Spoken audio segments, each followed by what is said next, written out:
Votes are still being counted in California after primaries Tuesday. In races across the state, the top two candidates, regardless of party, advanced to the general election. 7 other states also held primaries Tuesday, but California drew the nation's attention because the state accounts for 12% of all U.S. House seats. Democrats are hoping to flip 7 competitive seats there, where voters elected Republicans in 2016, but also supported Hillary Clinton for president.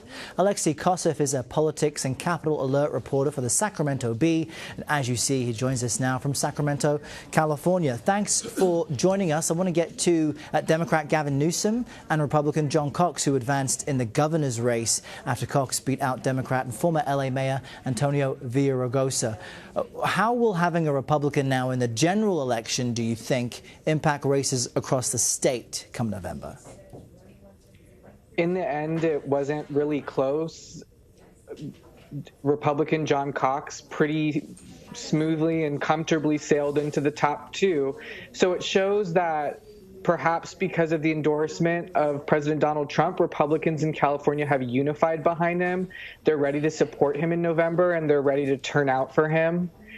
There's been a lot of concern from Republicans, including those on Cox's own campaign, that if there was no Republican in the top 2 in California in November, it would depress turnout among conservatives and really hurt their chances of holding on to congressional seats, especially in those targeted districts that you mentioned. So there's a lot of happy Republicans today after Cox made the top 2. And that includes President Trump, who seems poised to throw his full support behind Cox. Meanwhile, Newsom said he's offering, quote, resistance with results, referring to President Trump's agenda. So what can we expect as the themes of Newsom's campaign now going forward? Newsom is running on an unabashedly progressive agenda. He has talked about expanding health access to health care to all Californians, including those who live in the state illegally. He's talked about addressing a huge homeless crisis in California and affordable housing problems. He's talked about expanding preschool to all children. He's talked about providing more free college to community college students. So he has a lot of big progressive policies on the table, but they're also going to cost a lot of money. And the question is, how many of those can he realistically tackle if and probably when he's elected in November? So if Gavin Newsom will be unapologetically progressive, what about the other Democrats who are looking to flip the currently Republican-controlled House seats? What does their strategy appear to be, or what do you expect it to be? Slightly more moderate?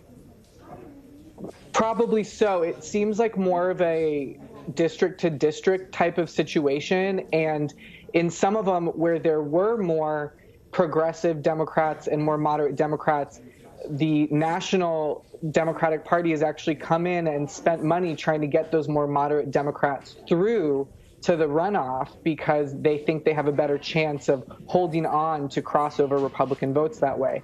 That said, it didn't work in all cases. There's one Orange County seat where a candidate backed by Elizabeth Warren made it into the top 2, and so I don't think you can necessarily call her a moderate. Right. So it's going to be very different from seat to seat, but particularly on these seats in the Central Valley, which even the Democrats there are just not what you would think of traditional coastal California Democrats being.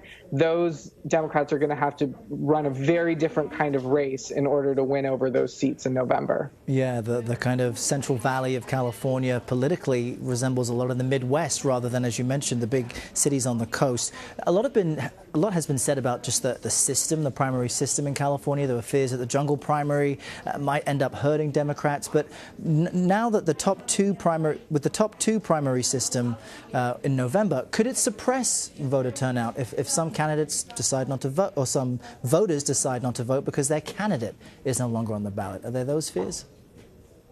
There's always that possibility out there, but it looks like in most races, we've avoided a scenario where there would be that sort of situation, particularly in all of these competitive races. It looks like it will come down to a Republican versus a Democrat. You also have a Republican versus a Democrat in the gubernatorial race, which is going to be the top of the ticket, the highlight of the election, perhaps. Notably, there's two Democrats who made the runoff in the U.S. Senate election. Senator Dianne Feinstein running against a challenger from her left, Kevin De Leon. But with a Republican to vote for governor and lots of issues on the ballot as well, with voter qualified initiatives, there will probably be plenty to turn out both Democrats and Republicans in November. Now, we usually expect immigration to be a major issue in California. Of course, it sits along the border with Mexico. But as far as you can tell, what aspects of President Trump's priorities and things that are in the national conversation resonate to voters in California?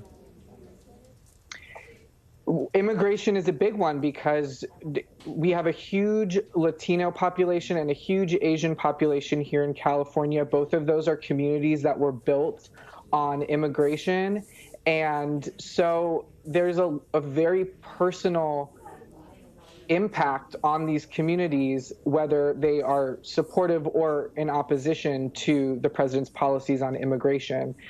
There's a lot of very personal stuff happening in California, too, though, that has nothing to do with Donald Trump. One of the biggest issues in November is actually going to be gas prices because of a gas tax increase that Democrats passed last year that, voters are now really seeing the effect at the pump. There was a state senator who was recalled yesterday, essentially over his vote for that gas tax increase. There's going to be an initiative to repeal that gas tax on the ballot in November that Republicans are hoping will drive up conservative turnout. And now they're threatening to use it against other lawmakers who supported this gas tax. So that, even more than Donald Trump, might be the central issue of the November election in California. And a good reminder that specifically with midterm elections, those local issues are really the things that drive people out to the polls, separate from what might be happening on the national stage. Alexei Koseff, thanks for your time today. Thank you for having me.